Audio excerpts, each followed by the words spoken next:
Alright guys, this is the third part of the video, which will wrap up the rest of the lesson on the transformations of exponential functions.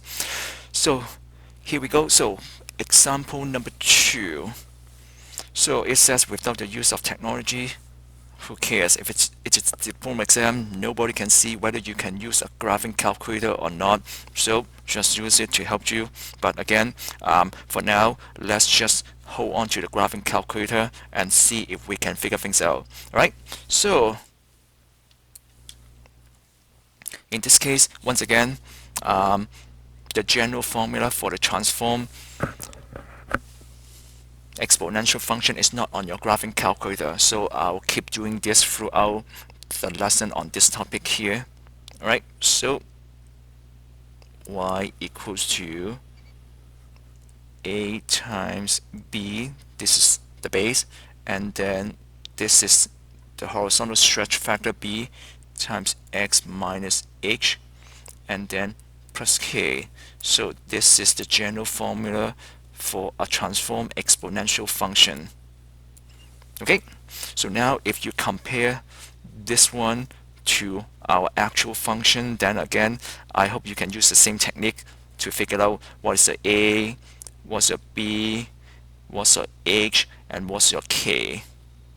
Okay, so let's work this out together. You might be wondering, what do we compare this to? Well, if you want, basically we just look at, I hope you can figure out the original equation, which is basically y equals to 2 raised to the power of x, the same base, and then this is your x function, and there's nothing here. Okay, so now you may want to pause for a few seconds and see if you can figure out something. Alright, so assuming you have done this, if you look at this, our a value is 1, so if you want, you can put down the invisible 1 here. There's an invisible 1. Right, so that means our a is 1, so that means there are no changes for the vertical stretches. What else did you notice? If you look at this, we have a horizontal refraction over the y-axis because you have a b value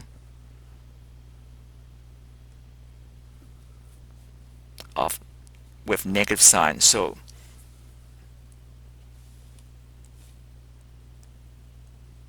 horizontal refraction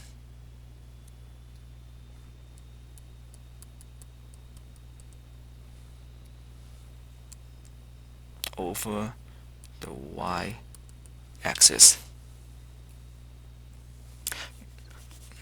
Not just that, well, this takes care of the negative sign, but then for the 2 here, that belongs to the b, so that means our b value is 2. And if we want to figure out, so that means, well, for the b value, that tells you about the horizontal stretches. Horizontal stretches. So if you look at this, our b value in this case is 2. Remember, we took care of the negative sign already here. So that means our b value is 2. So that means our horizontal stretches is, flip the number. Flip the 2, you get 1/2. So horizontal stretch by a factor of 1/2. That means your new graph is half of the width of the original graph. Okay, next, what do we have? This is the h, and since if you look at this, h is 4, so this, well, and if this is associated with x, so that means it is the horizontal translation.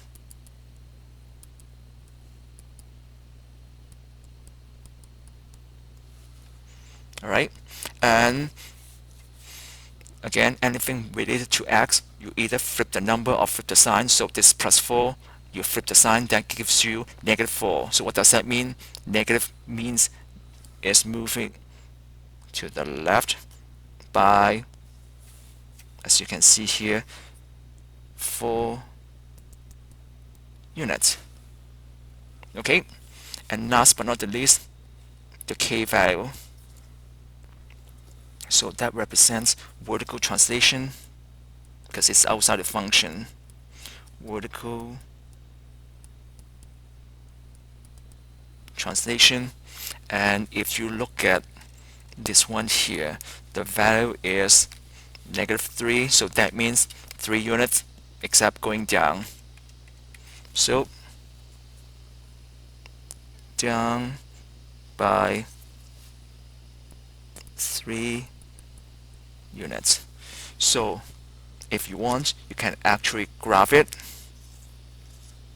using the graphing calculator. If not, that's one more thing I want to show you, which is taking advantage of the mapping notation. Okay, so let's do the mapping notation.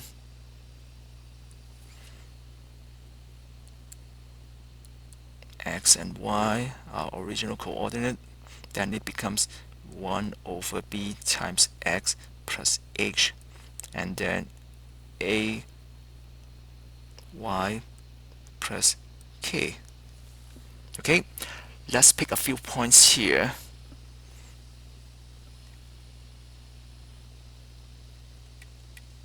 Or before that, we might want to actually plug in the values. So in this case, that gives you, we figure out that B is 2, except we flip that to figure out the actual horizontal stretch. So my B is 2, and then my H, 4 units,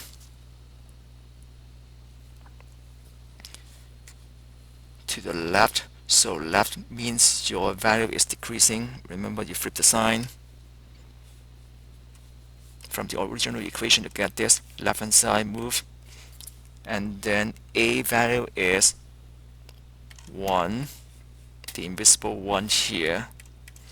So 1 times Y, and then my K value is -3.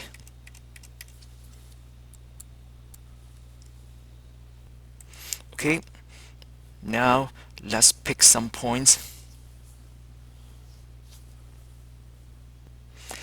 When I said some points, I mean you can still figure out this.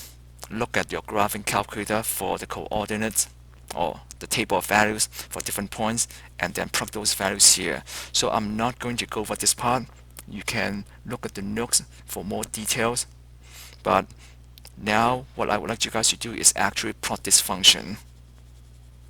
Okay, you may want to pause for a few seconds, quickly graph this function on your graphing calculator, and I would like you guys to make a note by looking at the display of your graphing calculator. Where is that invisible horizontal line, the horizontal asymptotes? Alright, so I hope you all see that there is an invisible line here for y equals to -3. Have a look. If the graph is not that obvious, what you might want to do is go to the table of values. By going to second graph, then you see the table of values. Keep going to more positive x values, then you see that the corresponding y value would get closer and closer to -3, but it would never be -3. So let's quickly finish the graph here. Your graph would look something like this. Sorry, this is just a sketch, so it might be off a little bit, but for you guys, make sure you do several things. First, put the arrowhead. Second, write down the equation. So y equals to, doesn't matter if you write, sorry, no, that's only one equation. So 2 raised to the power of -2 times x plus 4 and then minus 3. So make sure you do two things, and of course if it is a graphing question on diploma exam, make sure you label the x-intercept, y-intercept if there's any, and in this case obviously there is a horizontal asymptote, so make sure you label that, not just -3 but y equals to -3. Okay, now when you look at this question, look at our horizontal asymptote, which is y equals to -3, and look at our equation. Do you see something there? Also, look at the last question we did.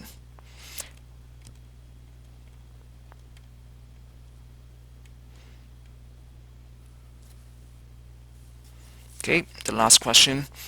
Look at our horizontal asymptote for the transform one, not the original one, transform one. Did you see something? I hope you did. This number here, the horizontal asymptote, and this value here, the k value, they are the same. -5, -5. Look at the one we just finished. What was the k value? -3. Guess what? Our horizontal asymptote, -3. So this is the conclusion or the generalization I hope you can have. The k value is actually your horizontal asymptote.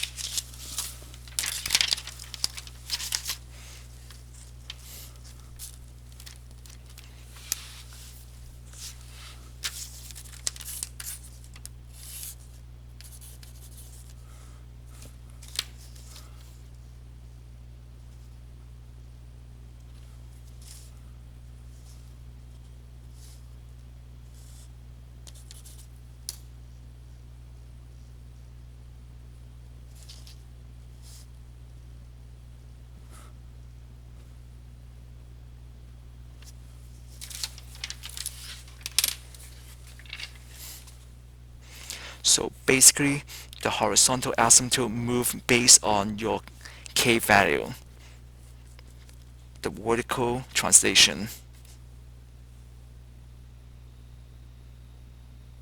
Okay, so two more questions to go.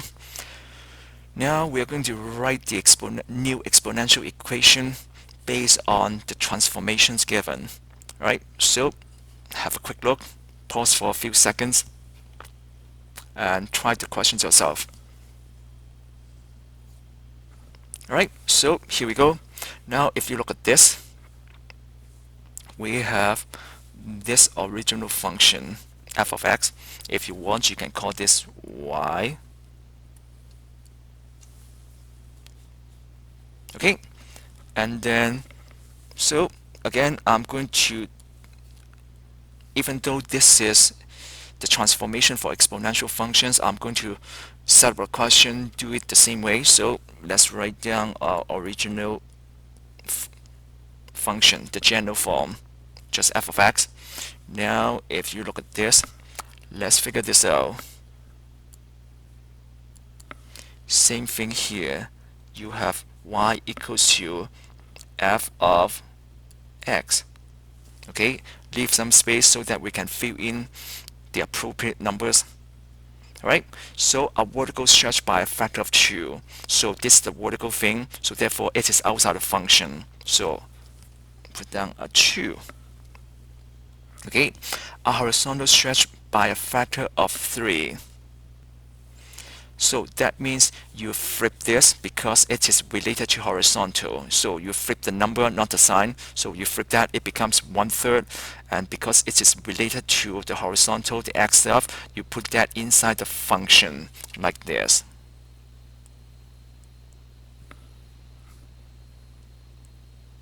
With the square brackets. Now I can still keep my x as 1 so that it will not screw us up on other stuff. Okay, let's keep going. A horizontal, this is the B value, and then a horizontal translation of 1 unit to the right.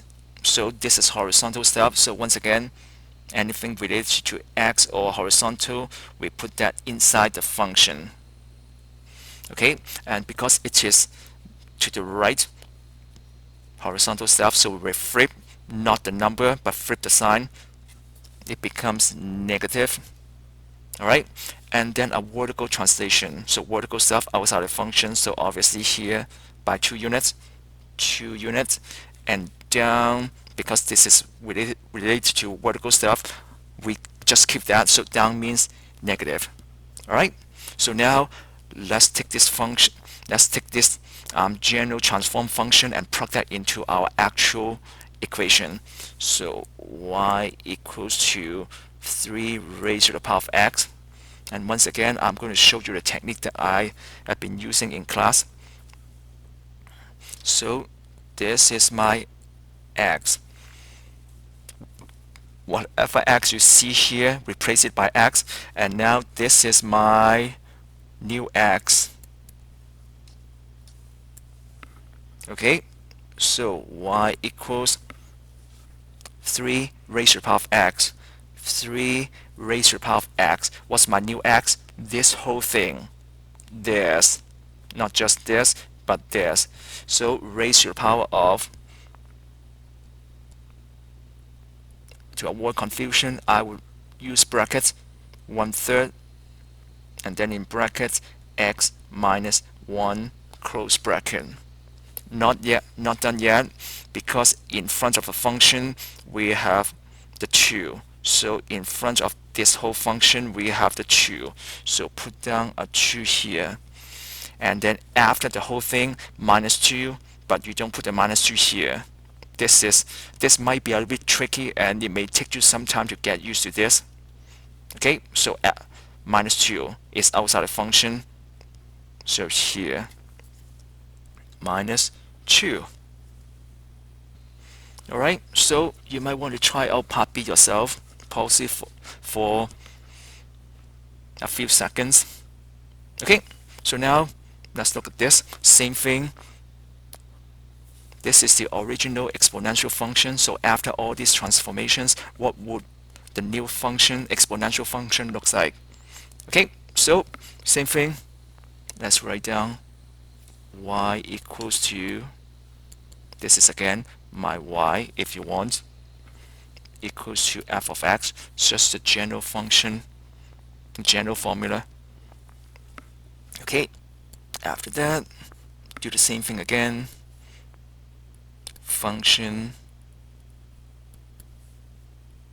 and then we can fill in the blanks here, here, here, and maybe here, depending on the information given.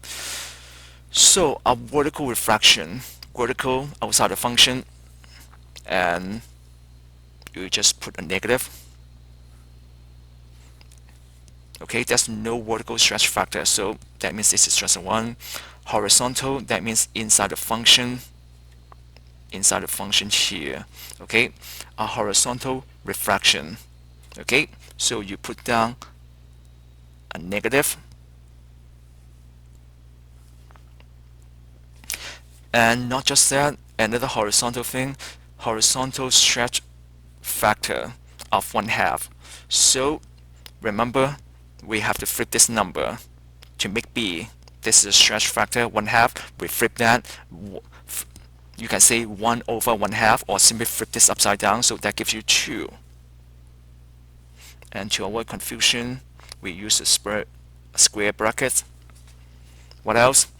A horizontal, so inside the function, left by 4 units, so 4, and then horizontal again, we flip, except this time the sign for translation, so left would be negative, and then you flip that, that gives you positive. Last but not the least, vertical stuff outside, so either here or here. For translation, it's at the end, so vertical translation up by 7 units, 7 units up. Now let's plug in this new function, general function, into the original actual exponential function. So y equals to 1/4 raised to the power of x. So same trick I'm going to show you. This is the x. This is my new x. Okay. So now, if you look at this, my original function is 1/4 of x. So 1/4 of x. Instead of replacing x by x, now I'm replacing the x here by the new x. What's the new x? This whole thing. So -2 times in bracket x plus 4. Okay, not just that. If you look outside the function, right in front of function, there's a negative sign, and then after the function, plus 7. Not here. Again, this is a new thing for you to get used to. So down here, plus 7. So bingo, here we go. And here are the questions that you may want to try out. Alright, have fun.